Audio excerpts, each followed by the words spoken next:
Hello बच्चों, कैसे हो आप सभी का स्वागत है infinity learn NEET by Shri Chaitanya में। तो भाई हम लोग आज यहाँ किस लिए आए हैं? हम लोग यहाँ आए हैं एक सिंपल से क्वेश्चन को आंसर करने के लिए कि ये जो एनएमसी का नया अपडेट आया है, जिसमें आप सभी ने देखा कि किस तरीके से बॉटनी में, जूलॉजी में, केमिस्ट्री में और फिजिक्स में कुछ डिलीशंस और कुछ एडिशंस हुए हैं, इसका इंपैक्ट क्या होने वाला है। तो यहाँ पे इस सेशन में मैं आप लोगों को इंपैक्ट स्पेसिफिकली बताने वाला हूं फिजिक्स से रिलेटेड, कि फिजिक्स में जो एडिशन और डिलीशन हुआ है उससे क्या इंपैक्ट हम एक्सपेक्ट कर सकते हैं फिजिक्स के नीट 2024 के पेपर के लिए, जो कि स्टूडेंट्स को बहुत ज्यादा हेल्प करेगा। और साथ ही साथ हमें किन सब चीजों के लिए रेडी भी रहना चाहिए।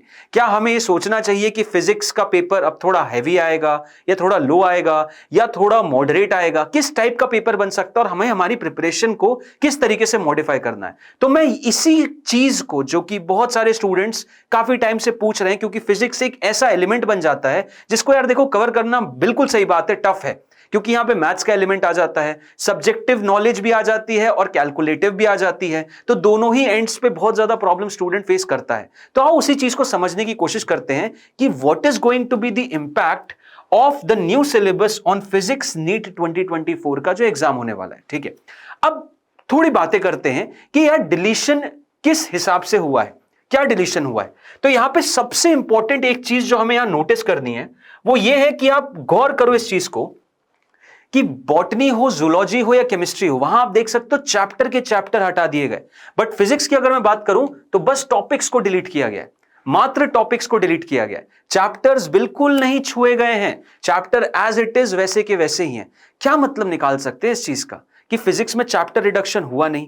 मतलब ऑलरेडी फिजिक्स का सिलेबस इतना ज्यादा बल्कि है और उसमें आपने चैप्टर जहां आपको रिमूव करना चाहिए था वहां पे आपने टॉपिक्स रिमूव किए। उसके और आगे जाते हैं और जरा डिटेल में समझते हैं कैसे कैसे टॉपिक्स रिमूव किए गए। तो सबसे पहला टॉपिक मैं देखता हूं यूनिट्स एंड मेजरमेंट का, जिसमें मेजरमेंट ऑफ मास, लेंथ और टाइम है, और एक्यूरेसी और प्रिसिशन, जो कि ऑब्वियसली बहुत ही ज्यादा कम वेटेज रखता है। कितना ही टाइम जाता है, ऑनेस्टली बताओ, जितने भी बच्चे यूनिट्स एंड मेजरमेंट पढ़ चुके हैं, कितना टाइम जाता है इस चीज को कवर करने में? बहुत ही मामूली सा। काइनेमेटिक्स से कोई रिमूवल नहीं है। दूसरे बात करूं मैं सिस्टम ऑफ पार्टिकल में, इसमें method of determination of centre of mass by integration. चलो मान लेते हैं हम सेंटर ऑफ मास इंटीग्रेशन के थ्रू नहीं निकालेंगे, लेकिन क्या इंटीग्रेशन नहीं पढ़ेंगे? बिल्कुल पढ़ेंगे। और यहां पे सेंटर ऑफ मास निकालना मुझे इंटीग्रेशन को यूज करना सिखाता है, तो इस चीज को हटा के भी क्या फायदा? एक नॉर्मल फैकल्टी जो होगा, और मैं भी अपने बच्चों को डेफिनेटली समझाऊंगा, क्योंकि इस चीज से आप इंटीग्रेशन का एप्लीकेशन समझते हो, तो इसका रिमूवल भी मैं कोई बहुत सब्सटैंशियल मानता नहीं। जियो स्टेशनरी और पोलर सैटेलाइट मात्र 10-10 मिनट पढ़ाया जाता है एक लाइव क्लास में। जियो स्टेशनरी और पोलर सैटेलाइट बहुत ही इजी टॉपिक है, कोई टफनेस है ही नहीं इसमें, और इतना इजी टॉपिक है, इसको पढ़ाने में भी ज्यादा टाइम नहीं। अब इस टॉपिक को रिमूव करके क्या आप दिखाना चाह रहे हो स्टूडेंट्स को? तो इसको भी मैं बहुत सब्सटैंशियल नहीं मान रहा। मतलब अभी तक मैं चौथे पे हूं और मैं कोई सब्सटैंशियल डिलीशन तो देख ही नहीं पाया। चलो और आगे बढ़ते हैं। अब बात करते हैं ऑसिलेशन में, जहां पे डैम्ड, फोर्स्ड और रेजोनेंस को रिमूव किया गया। हां, लगता है कि हां बिल्कुल यार थोड़ा ज्यादा अमाउंट रिमूव किया गया, लेकिन एक बात और बात करते हैं। एडिशन भी हुआ है सिलेबस, और एडिशन में एक्सपेरिमेंटल स्किल्स में पेंडुलम का जो टाइम पीरियड रहेगा उसका एम्पलीट्यूड किस तरीके से गिरेगा, पेंडुलम के मोशन का एम्पलीट्यूड कैसे कैसे गिरता जाएगा समय के साथ, उसका ग्राफ पढ़ना है। अब क्या है वो है क्या? वो डैम्ड ऑसिलेशन ही तो है। अब कोई अगर डैम्ड ऑसिलेशन पढ़ रहा है, वहां पे वो कर्व देख रहा है, एम्पलीट्यूड कैसे रिड्यूस हो रहा है, तो एम्पलीट्यूड का रिडक्शन यहां पे डैम्ड ऑसिलेशन हो गया। अब वहां पे थोड़ा और आगे पढ़ा दो, फोर्स्ड और रेजोनेंस बता दो, इसमें कितना टाइम जाएगा? मेन टाइम तो डैम्ड में जाता है ना, डैम्ड समझने में। तो यहां पे आपने डैम्ड यहां रिमूव करके लेकिन उसे एक्सपेरिमेंट में ऐड कर दिया, तो फिर देखो फिर से प्रॉब्लम। यहां पे क्या सब्सटैंशियल डिलीशन है? कोई डिलीशन नहीं है। अभी तक देखो कोई डिलीशन नहीं हुआ है। और आगे बढ़ते हैं। मैकेनिकल प्रॉपर्टीज ऑफ सॉलिड्स में इलास्टिक बिहेवियर ऑफ मटेरियल में मुझे ब्रिजेस, क्रेन्स और माउंटेन, इसका सवाल मैं सही बताऊं तो नीट में आता भी नहीं है, आता ही नहीं है, आया भी नहीं है, तो इसमें इतना ज्यादा फोकस करने की जरूरत थी भी नहीं। साथ ही साथ स्ट्रेन एनर्जी, इससे रिलेटेड भी सवाल बहुत ही रेयर आते हैं, और बहुत सिंपल सा फॉर्मूला है स्ट्रेन एनर्जी का। तो यहां पे भी कोई बहुत सब्सटैंशियल डिलीशन नहीं है एक टॉपिक स्ट्रेन एनर्जी बिल्कुल, लेकिन थोड़ी देर में कवर हो जाता है, कोई इसमें बहुत ज्यादा इफेक्ट नहीं है। पॉइजलीज इक्वेशन मानूंगा मैं कि हाँ बिल्कुल डेफिनेटली आपका आधा घंटे का टाइम कवर करता है, और पॉइजलीज इक्वेशन में स्टूडेंट को क्वेश्चन आ सकते हैं अलग अलग लेवल के। तो पॉइजली इक्वेशन चलो मान लेते हैं एक बढ़िया रिमूवल किया है। फिर थर्मोडायनेमिक्स में बात करूं तो हीट इंजन और रेफ्रिजरेटर, यहां पे कार्नोट इंजन मेंशन नहीं है, ये गौर करना, कार्नोट इंजन मेंशन नहीं है। हीट इंजन और रेफ्रिजरेटर रिमूव कर दिया गया है। अब हीट इंजन और रेफ्रिजरेटर रिमूव किया गया और ये एनालिसिस कैसे बता रहा हूं मैं, नीट 2023 के पेपर जो सिलेबस आया था उसके हिसाब से। अब हीट इंजन और रेफ्रिजरेटर में हम क्या पढ़ते हैं, सोचो जरा।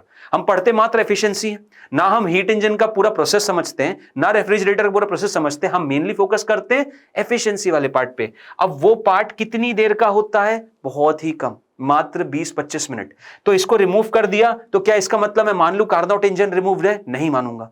बिल्कुल नीट 2024 में तो बिल्कुल मैं एक्सपेक्ट करूंगा नहीं कि कार्नेट इंजन ना पढ़ के जाऊं, मुझे पढ़ना पड़ेगा। तो ये रिमूवल भी कोई बहुत सब्सटेंशियल नहीं है, ये रिमूवल भी बहुत सब्सटेंशियल नहीं है। ब्रीफ इंफॉर्मेशन पहले भी लेते थे, अभी भी लेंगे ही लेंगे।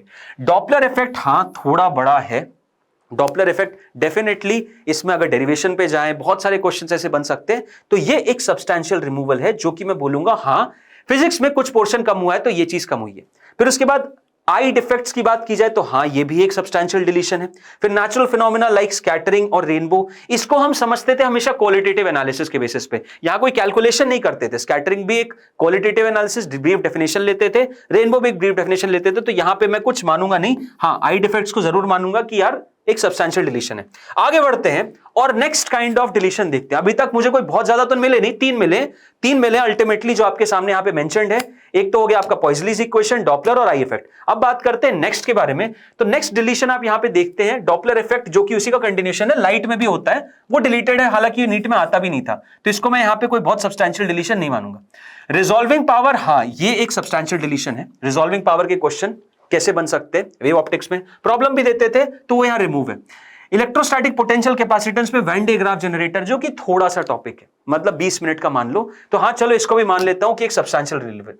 उसके बाद फिर कलर कोडिंग और पोटेंशियोमीटर, हां इसको मानूंगा मैं कि सब्सटेंशियल रिमूवल है, क्योंकि पोटेंशियोमीटर में स्टूडेंट डिफिकल्टी फेस करता भी है। तो इसको रिमूव यहां पे आपने कर दिया, ठीक है कोई दिक्कत नहीं। लेकिन करंट इलेक्ट्रिसिटी से अगर क्वेश्चंस आते थे तो पोटेंशियोमीटर से आते थे। तो यहां से आप एक कंक्लूजन ये भी निकाल सकते हो कि शायद करंट इलेक्ट्रिसिटी का वेटेज थोड़ा कम हो जाए। जहां मैं एक्सपेक्ट कर रहा था 3 से 4 सवाल आते हैं, वहां हो सकता है 2 ही सवाल आए, क्योंकि पोटेंशियोमीटर से सवाल आते हैं, काफी बार आ चुके हैं पुराने एग्जामों में। तो पोटेंशियोमीटर क्योंकि अब रिमूव हो चुका है तो मैं शायद करंट इलेक्ट्रिसिटी का वेटेज थोड़ा कम एक्सपेक्ट कर सकता हूं। ये चीज आप लोगों को एक एज एन एनालिसिस याद रखनी चाहिए। देन टैंजेंट गैल्वेनोमीटर कोई बहुत सब्सटेंशियल नहीं, बट ठीक है चलो है। अर्थ मैग्नेटिज्म भी सब्सटेंशियल है, अर्थ मैग्नेटिज्म बिल्कुल है, बड़ा टॉपिक है, इसको रिमूव किया गया, ठीक है सर डन। डुअल नेचर की बात करें, डिवीजन जर्मर बहुत छोटा सा टॉपिक था, बहुत छोटा सा। फिर रेडियो एक्टिविटी, जी हाँ ये एक बड़ा टॉपिक है, ये एक बड़ा टॉपिक है, लेकिन रेडियो एक्टिविटी रिमूव की है, केमिस्ट्री में तो है, केमिस्ट्री में तो केमिकल काइनेटिक्स है, फर्स्ट ऑर्डर रिएक्शन होगी तो रेडियो एक्टिविटी तो वहां आई गई। और यहां पे अगर आप वहां पे भी अल्फा बीटा गामा पढ़ोगे तो यहां पे मैं ये तो चीज नहीं करूंगा कि अल्फा बीटा गामा रिएक्शन ना बताऊं, वो मैं ऑब्वियसली बताऊंगा कि रेडियो एक्टिविटी, चलो रेडियो एक्टिविटी में लॉ की बात नहीं करेंगे, लेकिन होती किस तरीके से ये तो बात कर सकते हैं। अल्फा बीटा और गामा रिएक्शन कैसे होती है, क्योंकि न्यूक्लियर फिजन और न्यूक्लियर फ्यूजन तो है ना, और न्यूक्लियर फिजन और न्यूक्लियर फ्यूजन है तो वहां पे जो रिएक्शंस हो रही है उसको समझने के लिए आपको अल्फा बीटा गामा रिएक्शन तो समझ में आनी चाहिए कि किस हिसाब से रिएक्शन होती है, कैसे मास नंबर कंजर्व होगा, एटॉमिक नंबर कंजर्व होगा। तो वो चीज देखो यहां पे डिलेमा है, इसलिए यहां पे रेडियो एक्टिविटी में लॉ जरूर नहीं पढ़ना, but alpha beta gamma reaction तो पढ़ना ही है, ये बात याद रखना।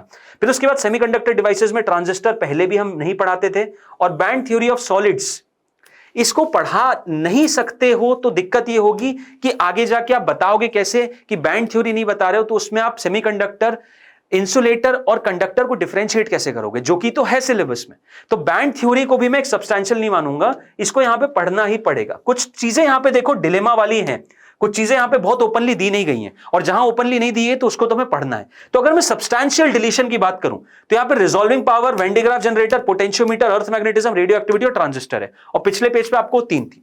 अब ये रिमूवल है, ये रिमूवल है, ये डिलीशन है, और मैं यहां पे डिलीशन की बात कर रहा हूं। अगर एडिशन की बात करोगे तो एडिशन के लिए ऑलरेडी मैं एक सेशन ले चुका हूं, जिसमें आप देख चुके हो कि ऑलमोस्ट आपकी लाइव क्लास में जो पढ़ाते हैं वही चीजों को वहां मेन टॉपिक से निकाल के एक्सपेरिमेंटल स्किल्स में डाल दिया, जो कि आप नॉर्मली क्लास में पढ़ते ही हो, ठीक है। अब इन सब से हम क्या इंटरप्रिटेशन कर सकते हैं, what can we interpret from this. पहला कंक्लूजन कि चैप्टर रिमूव नहीं हुआ है, चैप्टर फिजिक्स में रिमूव नहीं हुआ है, तो क्या थिंकिंग चल रही है एनएमसी की फिजिक्स को लेके। दूसरी चीज, जो टॉपिक्स रिमूव हुए हैं वो भी बहुत सब्सटैंशियल बड़े टॉपिक्स नहीं है, छोटे छोटे से टॉपिक्स हैं जो कि बहुत ज्यादा वेटेज ऑलरेडी नहीं रखते थे। तीसरी चीज कि जो टॉपिक्स रिमूव किए वापस आपने एक्सपेरिमेंटल स्किल्स में डाल दिए, तो शायद आप चाहते ही नहीं कि वो रिमूव हो। तो इन तीनों ही कंक्लूजन से, इन तीनों ही ऑब्जर्वेशन से इंटरप्रिटेशन मेरे सेंस में ये निकलता है कि यार एनएमसी फिजिक्स को लेके काफी सीरियस है। एनएमसी ने देखा फिजिक्स ऑलरेडी एक ट्रबल देता है स्टूडेंट्स को, बट मुझे उस ट्रबल मेकिंग सब्जेक्ट को ही कम नहीं करना था, वो एज इट इज ही रखना था। यानी फिजिक्स एक ऐसी नजर से देखा जा रहा है जो कि शायद रैंक बना भी सकता है और रैंक बिगाड़ भी सकता है। और मेरे नजर में आने वाला जो पेपर रहने वाला है, जो नीट 2023 में हल हुआ कि इतने सारे बच्चे 211 बच्चे 700 के ऊपर आ गए, 710 715 पे भी आपको एम्स दिल्ली नहीं मिल रहा। तो ये एनालिसिस हम यहीं पे कवर कर सकते हैं और समझ सकते हैं कि यार पेपर का जो लेवल आएगा वो तो देखो आएगा अच्छे लेवल का। नीट 2023 में जो हुआ वो शायद दोबारा तो नहीं होगा, और पेपर का लेवल आएगा और लेवल ऐसा आएगा जो कि शायद एक डिफरेंशिएटर की तरह काम करेगा। किसकी तरह? एक डिफरेंशिएटर की तरह, जो कि शायद रैंक बनाएगा और जो लोग शायद फिजिक्स को इग्नोर कर रहे हैं उनकी रैंक बिगाड़ेगा। तो भाई मेरा कहना तुम लोगों से सिंपल सी बात यह है, फिजिक्स को अब आप एक सेकेंडरी सब्जेक्ट की तरह नहीं देख सकते। बहुत से स्टूडेंट्स का कहना यह है कि सर हम बायो को, बॉटनी और जूलॉजी को बहुत अच्छे से करेंगे, केमिस्ट्री को बहुत अच्छे करेंगे, लेकिन फिजिक्स थोड़ा बहुत कर लें तो काम बन जाता है, राइट? अब फिजिक्स यहां पे देखो, बायो ऑलरेडी कम था और कम हो चुका है, तो बॉटनी जूलॉजी सबके लिए एक इजी गेम हो गया है, केमिस्ट्री भी इजी गेम हो जाएगा। तो ये जो इजी गेम है इसमें तो सभी स्कोर करेंगे, ये तो आपको स्ट्रॉन्ग पॉइंट्स रखना ही है, लेकिन फिजिक्स पे भी आपको इक्वल फोकस करना है, क्योंकि फिजिक्स जहां पे बिल्कुल डिलीशन नहीं हुआ है वहां पे स्टूडेंट हमेशा चकराएगा और अगर यही सब्जेक्ट जो कि पूरी दुनिया के लिए एक वीकनेस बन रहा है और आप अगर इसको स्ट्रेंथ बना लेते हो तो समझो आप कितना आगे बढ़ जाओगे। क्योंकि at the end of the day यार देखो, नंबर तो लाने हैं, लेकिन मुझे ये जरूर इंश्योर करना है कि मेरी रैंक ऊंची रहे। रैंक ऊंची कैसे रहेगी? जब मेरे पीछे इतने सारे लोग रहेंगे। मेरे पीछे इतने सारे लोग कितने रहेंगे? जब फिजिक्स में मैं बहुत अच्छे से करूंगा। बोलने का मतलब सिंपल ये है कि सीरियसनेस अब आपको फिजिक्स में दिखानी है, बहुत अच्छी तरीके से दिखानी है। फिजिक्स को आप इग्नोर नहीं कर सकते, ना ही नेग्लेक्ट कर सकते हो। एक एनालिसिस, एक पैटर्न समझने की कोशिश करो, और अगर एनालिसिस और पैटर्न समझते हुए अगर आप फिजिक्स की प्रिपरेशन बहुत अच्छे से कर सकते हो तो मेरी बात एकदम लिख के ले लो, फिजिक्स सही में नीट 2024 में रैंक बनाएगी। जो भी रैंक आएंगी ना बढ़िया, वो फिजिक्स की वजह से आएंगी। बॉटनी, जूलॉजी, केमिस्ट्री में ऑलमोस्ट सभी के नंबर अच्छे ही आएंगे, और इस बात को प्लीज गार्ड बांध के रख लो, क्योंकि जिस बच्चे ने ये चीज समझ ली ना, शायद वो आगे जाके बहुत अच्छी रैंक ले पाएगा और नीट 2024 में फेलियर ना लेके सक्सेस के साथ निकलेगा और एक बहुत अच्छे गवर्नमेंट कॉलेज में अपनी एमबीबीएस सीट भी पक्की कराएगा। तो बस इतना ही सा कहना था आप लोगों से यार, और आई होप मेरा एनालिसिस आप सभी को अच्छा लगा होगा। मूलतः एक ही बात है बस कि यार आपको यहां पे पढ़ाई करनी है, दम से पढ़ाई करनी है, इग्नोर नहीं करना है कोई भी चीज को, और अच्छी तरीके से स्ट्रैटेजी के अनुसार पढ़ते रहना है। सारे सब्जेक्ट्स को टाइम दो, फिजिक्स को भी टाइम दो, ऐसा नहीं कि इग्नोर करना है। फिजिक्स को बहुत अच्छी तरीके से टाइम देना है, और अगर ये स्ट्रेंथ बना लेते हो आप तो डेफिनेटली आपकी सीट पक्की होगी। तो इसी के साथ मैं साइन ऑफ करूंगा। मिलेंगे हम लाइव क्लासेस में और बढ़िया तरीके से पढ़ते रहेंगे। Till then, all the best to all of you.